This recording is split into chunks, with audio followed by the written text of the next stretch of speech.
সেটা হচ্ছে 2010 সালের গল্প।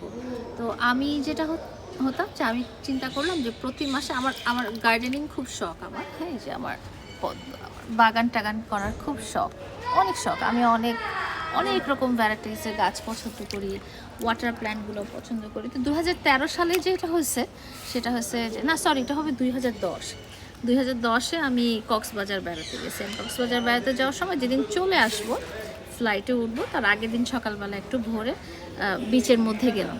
বিচের মধ্যে যে দেখি যে একটা লোক হচ্ছে সেল করতেছে, কি জানি বলে, এই যে পার্পল কালারের, এই পার্পল কালারের শাপলা গাছ সেল করতেছে। তো আমার এত ভালো লাগলো যে আমি বললাম যে প্লেনে করে কিভাবে ক্যারি করব, তখন আমার সাথে ছোটো বাবু ছিল, প্লেনে করে কিভাবে ক্যারি করব। তো তারপরেও তার কাছ থেকে দুটো শাপলা গাছ নিয়েছিলাম। দুটো শাপলা গাছ নিয়ে আমি মানে বোতলের ভিতরে ভরে, যাতে মরে না যায়, ফ্লাইট ডিলে হলে যাতে কোনো সমস্যা না হয়, সুন্দর বোতলের ভিতরে ভরে ভিজা টাওয়াল দিয়ে পেঁচা এই শাপলা গাছ দুইটা 2010 সালে নিয়ে আসছিলাম আমি। তো দুটা গাছে দুইটা চারি, ওই যে গরু যে খায়, যে গরু খাওয়ার যে মাটির চারিগুলো আছে, ওই চারিগুলোতে মধ্যে একটা আমার বাসায় আমি লাগালাম, আরেকটা হচ্ছে আমার শ্বশুর বাড়িতে লাগালাম, মানে ইনলজের বাসায় লাগালাম। তো যাই হোক, ইনলজের বাসার গাছটা কী হয়েছে আমি আর জানি না। তা আমার বাসারটা অনেক অনেক অনেক চারা দিয়েছে, অনেক। আমার এখন প্রায় 17টা ছাদের মধ্যে 17টা চারি ভর্তি হচ্ছে এই পার্পল কালারের শাপলাগুলো। আগে এটাতে মাছও পুষতাম। তো যখন আমার জীবনের এক কালো অধ্যায় শুরু হলো 2022 সাল থেকে, 2022 সাল থেকে তখন এই সব নিজের সব শখ আহ্লাদ সব বিসর্জন দিয়ে ফেললাম।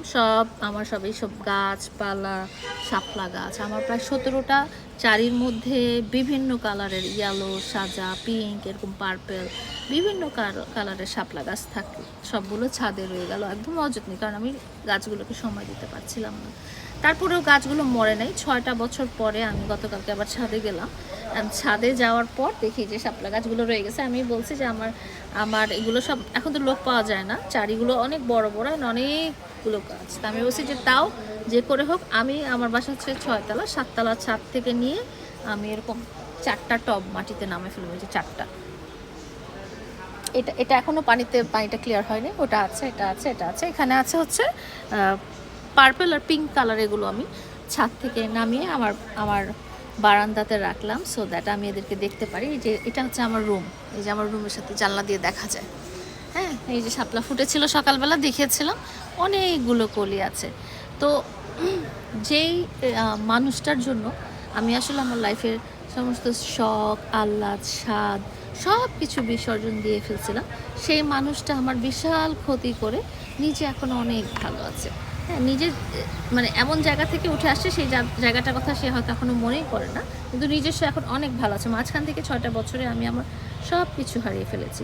একটা মানুষকে ভালোবেসে আসলে কখনো হারাতে হয় না।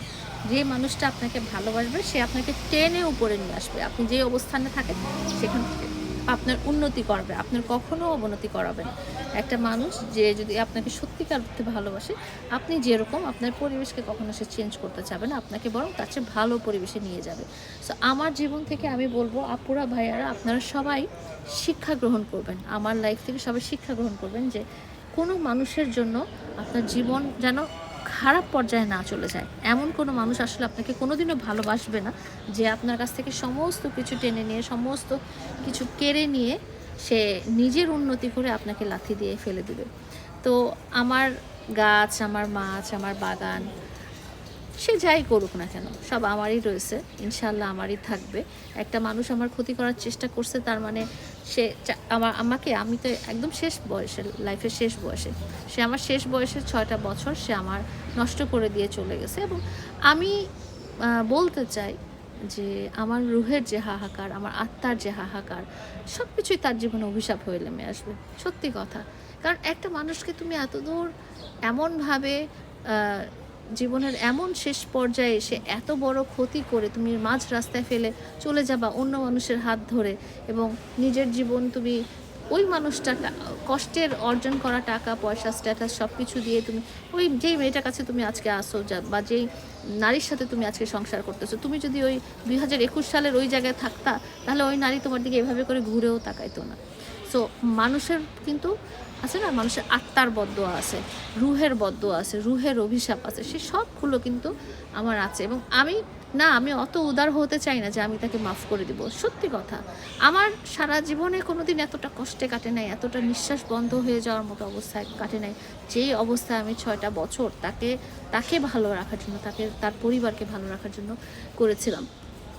তো কোরবানি ঈদের কথা আসলে মনে হয় যে লাইক 2021 সালের কোরবানি ঈদ, তখন সে আমাকে খুবই আদর আহ্লাদ গলায় একদম দুঃখ মাখা কণ্ঠে বলছে যে জানো, আমরা না কোনো দিন আস্ত গরু কোরবানি দেইনি, আমরা কোনো দিন আস্ত গরু কোরবানি দেই, সব সময় মানুষের কোরবানি দেখে আসছি। তো এই কথা মনে পড়ে আমার খুব খারাপ লাগছিল। এবং আমার মনে আছে আমি 1,75,000 টাকা তুলে, ব্যাংক থেকে টাকা তুলে আমি তার মায়ের বয়ফ্রেন্ডের হাতে দিয়েছিলাম। এবং তার মায়ের বয়ফ্রেন্ডের সাথে তার বন্ধুও ছিল, তার মায়ের বয়ফ্রেন্ডের সাথে তার বন্ধু জুবাইরও ছিল। তাদের কাছে আমি এই টাকাটা দিয়েছি, যে তার যে মনে একটা কষ্ট ছিল, যে সে বলছিল যে জানো, আমরা না কখনো কোনো দিন মানুষের গরু কেনা দেখছি, মানুষের ছাগল কেনা দেখছি, কিন্তু আমরা কোনো দিন আস্ত একটা গরু কোরবানি দিতে পারি নাই।